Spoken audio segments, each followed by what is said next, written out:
Hello friends, welcome to my channel. Friends, తల్లికి వందనానికి సంబంధించిన మరో అప్డేట్ అయితే వచ్చింది ఫ్రెండ్స్. ఏంటంటే చాలా మందికి అయితే ఏ అకౌంట్ లో డబ్బులు పడ్డాయో తెలియట్లేదు ఫ్రెండ్స్. అలాంటి వాళ్ళ కోసం అయితే ఇది పెద్ద అప్డేట్ అని, ఎందుకంటే అమౌంట్ అయితే మీకు క్రెడిట్ అయిపోయిందని సచివాలయం వాళ్ళు చెప్తున్నారు, కానీ ఏ అకౌంట్ అనేది మీకు తెలియట్లేదు. అయితే ఫ్రెండ్స్, ఇప్పుడు అలా ఏ అకౌంట్ లో పడ్డదనే దాన్ని చూడడానికైతే మనకైతే గవర్నమెంట్ వారు అయితే ఆప్షన్ అయితే ఇచ్చి ఉన్నారు ఫ్రెండ్స్. అలాగే వీడియో లాస్ట్ వరకు చూడండి, అది చెప్తాను ఆ విషయం కూడా. అలాగే తల్లికి వందనం ఎలిజిబుల్ లిస్ట్ లో పేరు ఉండి ఇంకా అమౌంట్ క్రెడిట్ కాకపోతే అలాంటి వారు లిస్ట్ లో పేరు ఉంది కానీ అమౌంట్ పడలేదనే ఆప్షన్ సచివాలయంలోని డిజిటల్ అసిస్టెంట్ వారికి రైజ్ చేయమని చెప్తే మీకైతే అమౌంట్ పడుతుంది. అలాగే తల్లికి వందనం పథకంకు సంబంధించి గ్రీవెన్స్ నమోదు చేయటకు ఈ రోజు చివరి తేదీ అనేసి చాలా మంది అయితే చెప్తున్నారు ఫ్రెండ్స్.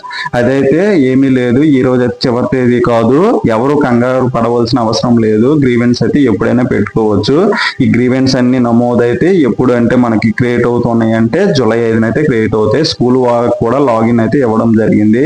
ఎందుకు ఎలిజిబుల్ అయ్యారు, ఎందుకు నాట్ ఎలిజిబుల్ అయ్యారు అనే విషయాలు కూడా అందులో ఉంటాయి. స్కూల్ లాగిన్ లో స్కూల్ టీచర్స్ దగ్గరికి వెళ్ళి వాళ్ళకైతే అడిగితే వాళ్ళకి ఆల్రెడీ గవర్నమెంట్ నుంచి ఇన్స్ట్రక్షన్స్ వచ్చాయి కాబట్టి వాళ్ళ లాగిన్ లో కూడా మీ యొక్క ఎలిజిబిలిటీ ఇన్ఎలిజిబిలిటీ డేటా అయితే వాళ్ళకి తెలిసి ఉంది. కాబట్టి ఎవరైనా ఇన్ఎలిజిబుల్ అయ్యి మీకు డబ్బులు క్రియేట్ అవ్వకపోతే స్కూల్ లాగిన్ లోన చెక్ చేయమని వెళ్ళి అడగండి. స్కూల్ టీచర్స్ అయితే కంపల్సరీ అయితే మీకు చెప్తారు. అంటే మీరు సచివాలయంకి వెళ్ళైనా అడగవచ్చు, ఇప్పుడు స్కూల్కి వెళ్ళైనా అడగవచ్చు, లేకపోతే ఇండివిజువల్ గా మీరు కూడా చెక్ చేసుకోవచ్చు.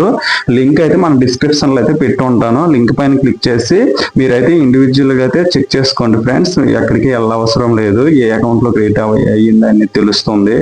ఈ టీచర్స్ అనే వాళ్ళు మీ యొక్క ఆధార్స్, మీ చైల్డ్ ఆధార్ తీసుకొని వెళ్తే వాళ్ళైతే చెక్ చేసి మీకైతే తల్లికి వందనం స్టేటస్ అయితే నేరుగా ఆధార్ కార్డులో కనిపిస్తాయి కాబట్టి చూసి చెప్తారు ఫ్రెండ్స్. ఎవరైనా ఇంకా అమౌంట్ క్రియేట్ అవ్వకపోతే మీరు మీ దగ్గరలోని సచివాలయంకి కానీ మీ స్కూల్కి కానీ లేకపోతే మీ మొబైల్ ఉంటే మీ మొబైల్లో మీ యొక్క పేమెంట్ స్టేటస్ అనేది అయితే మీరైతే తెలుసుకోవచ్చు ఫ్రెండ్స్.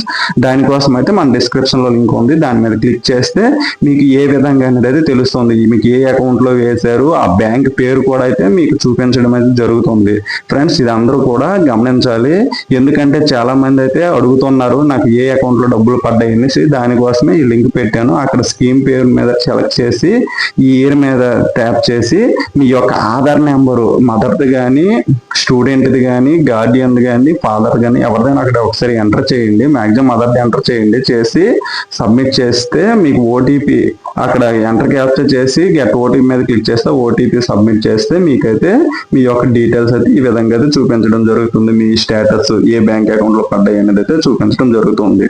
ఇంకేమైనా మీకు డౌట్స్ ఉంటే కామెంట్ బాక్స్ లో తెలియజేయండి. ప్రతి ఒక్కరికి కూడా అయితే నేను రిప్లై ఇవ్వడం జరుగుతుంది ఫ్రెండ్స్. ఇది మంచి అప్డేటే అనుకోవచ్చు, ఎందుకంటే ఏ అకౌంట్ అనేది ఎవరికి తెలియట్లేదు. మీ ఇండివిజువల్ కూడా చెక్ చేసుకోవచ్చు. ఒకవేళ మీరు ఆ విధంగా చెక్ చేయకపోతే మీ దగ్గరలోని సచివాలయం వెళ్ళి డిజిటల్ అసిస్టెంట్ వారికి మీ స్టేటస్ అడిగితే వాళ్ళైతే వాళ్ళ లాగిన్ లో చెక్ చేసి చెప్పగలరు. Okay friends, thank you.